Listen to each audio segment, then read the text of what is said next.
This is Danny Flexen here for Seconds Out. Delighted to be joined by former superb fighter, but now an expert pundit, Dan Hardy. Dan, how are you doing? I'm really good, mate. Really good. Good to be talking to you. Yeah, and you. UFC 257 just round the corner, live on BT Sport, and then BT Sport box office, of course, for the main card. Very excited, of course, about the return of Conor McGregor. A year, roughly, since we've last seen him in the octagon. And I guess I want to ask you first of all, how, as well as you know him, how will that time off have affected him, and what will he have been doing in the gym during that period? Honestly, I think Conor's one of the few people that isn't really affected by time off. And I think the reason for this is because when Conor steps back into the sport, he changes the sport. When he steps away, it's not the same for anybody. So I think he always commands the sport, the octagon, very well. I don't think the time off really will do anything negative towards him. And I think his investment of that time will most likely be, bolstering his arsenal. Working on his conditioning. His condition looks incredible, best I've ever seen him in by a long way. But the precision of that left hand is still going to be sharpened over the last 12 months. I also think we're going to be seeing more of his grappling if he's pushed to it as well. You can't come off a training camp against Khabib and work all that takedown defense without getting a better offense as well. So I think the more time Conor spends away from the sport, the more he becomes a better mixed martial artist, and it's just going to make him more dangerous. Especially because he's a bit of an unknown commodity, given the fact that we only see him for 40 seconds a year. Like who knows what he's going to come in with this one. No one could have predicted the shoulder strikes in the last one. Like, he might be flying triangles this time around. Yeah, those shoulder strikes were particularly effective against Cowboy Cerrone, and it wasn't long, as you alluded to. And we've seen his opponent next week, Dustin Poirier, in action more recently, back in June, and he went the full 5 rounds in a competitive fight. Is that a slight advantage? I know you said that Conor doesn't suffer from not being in the octagon for as long as he has, but from Poirier's point of view, he's kind of iron sharpens iron. He's been in there more recently and in a higher level fight. Yeah, I think there's a lot of benefit from coming off the Hooker fight, especially if Poirier is honest with himself and he looks at that fight and says, I lost those first 2 rounds.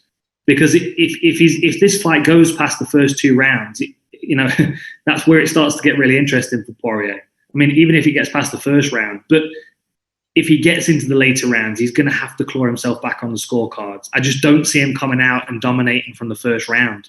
I think he's going to give the first round if he doesn't get knocked out. I think he'll probably give the second round as well, because McGregor will still be, very present, very conditioned, and pushing him back.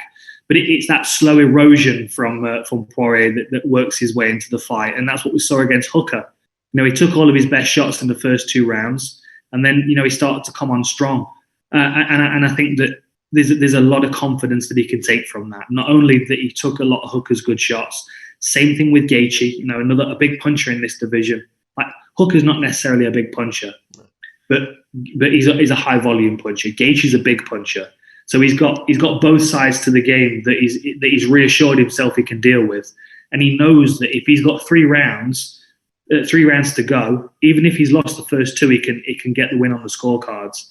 And honestly, if Poirier is going to win, it's going to be a late DAS or it's going to be a judge's decision. And we saw, obviously, these guys first fought way back in 2014.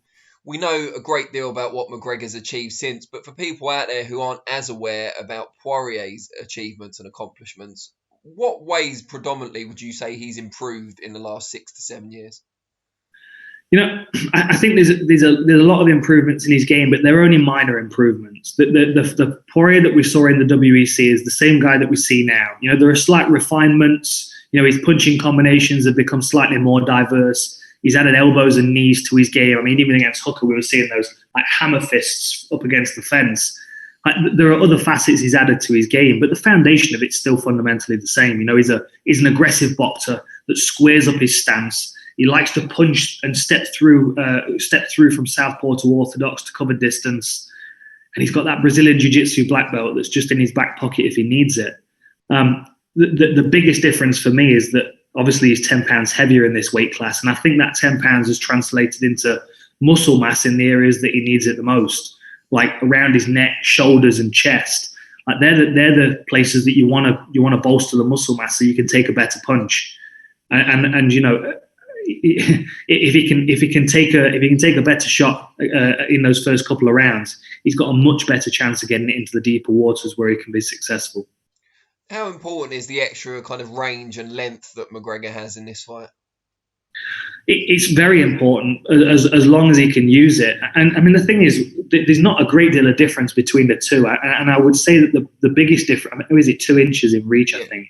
72, 74, yeah. Like, I would say a lot of that reach is shoulders. Like, Conor's got a very broad shoulders and back.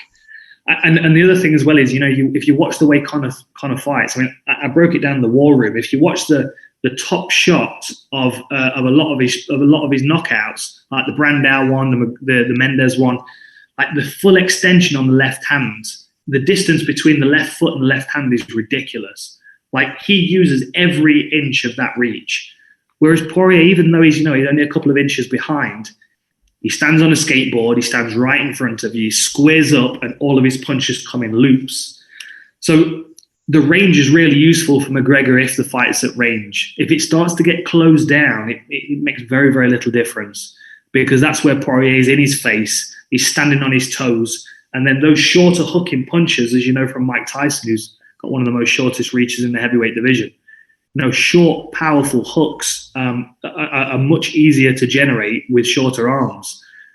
So, you know, I think there is a benefit as long as Poirier can get it into his range.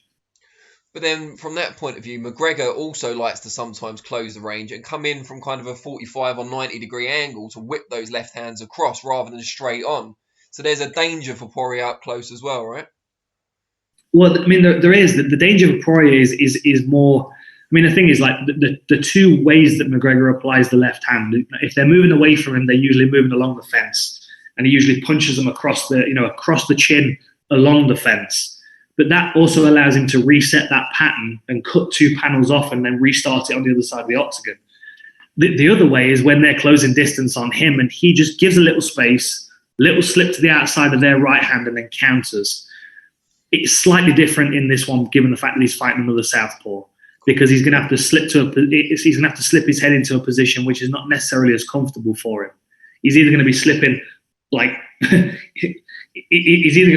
as the punch comes in, so he's going to have to try and time the jab, or he's going to have to give range. He's going to allow Poirier to move forward so he can counter him on the way in. Like, McGregor always tries to use his range, and even when the fight's being closed down, he's very good at creating space so he can still fully extend that left hand. I mean, you watch the Eddie Alvarez fight. Like, he coaxed Eddie Alvarez to walk onto that punch. It wasn't the first one that landed because that was quite a short range punch. I mean, Eddie covered distance really quickly. But if you take that exact same finish and you look at his knockout over Ivan Butchinger, which was a much, much cleaner finish, the only difference between the two is that Eddie was covering distance with much more confidence. So if he can get inside Poirier's head, if he can make him a bit hesitant covering that distance, it will buy him an extra half second to fully extend the left. But as I said, in the Alvarez fight, it went left, right, left, and the fight was still over. And he didn't even really land the right hook. It was much more of a tilt for the second left hand to come. It's the application of that left hand that's his expertise. And if he needs to create a bit of space for himself to do it, he can. It's much more about feeding off what his opponent's doing and where their confidence is. And just before we let you go, I want to put this event into a wider context of McGregor's career. He's already achieved so much. He's been a pioneer in many areas. What is left for him in terms of kind of dream achievements? What can he still do to etch his name further in the record books? Honestly, I think there's a lot for him to do. I mean, from the outside, we've seen the photos of him with a belt over each shoulder. We've seen him knock out the featherweight and the lightweight champion and get the belt, and they've been incredibly impressive. The thing that's going to hang over him, and the thing that all fighters are going to keep reminding him of over the years, is that he's never defended a belt. Now, I think this is the third time he's fighting at It's the third time he's fighting at 155, and every single fight's been for a title. This is the first time that it's not. That just shows you the kind of person that he is, the kind of opportunities that he creates without having to go through what Poirier had, 8-9 wins before he got a shot against Khabib. Like McGregor doesn't have to earn his stripes quite like everybody else does. So that's slightly different. And I think that might hang over him because that allows him to leapfrog people and somewhat bypass some of the other records that he would probably like. Like I would say he probably wants a couple of title defense. I'd say he probably wants the 170-pound belt as well. And it wouldn't surprise me if he wants to hold 2 belts simultaneously again. Obviously, it's not going to be 145. But I could certainly see him going after the 55 belt and then maybe up to 170 and then settling for a BMF title shot against Masvidal. Like, there's lots of things that McGregor could still do in the game, and none of them are about money, which is what makes me even more excited. Great stuff. Dan, it's always a pleasure. Look forward to the big fight next week and hope you enjoy it as much as we do. Nice one, mate. Good talking to you. Cheers, Speak to you mate. soon. Take care.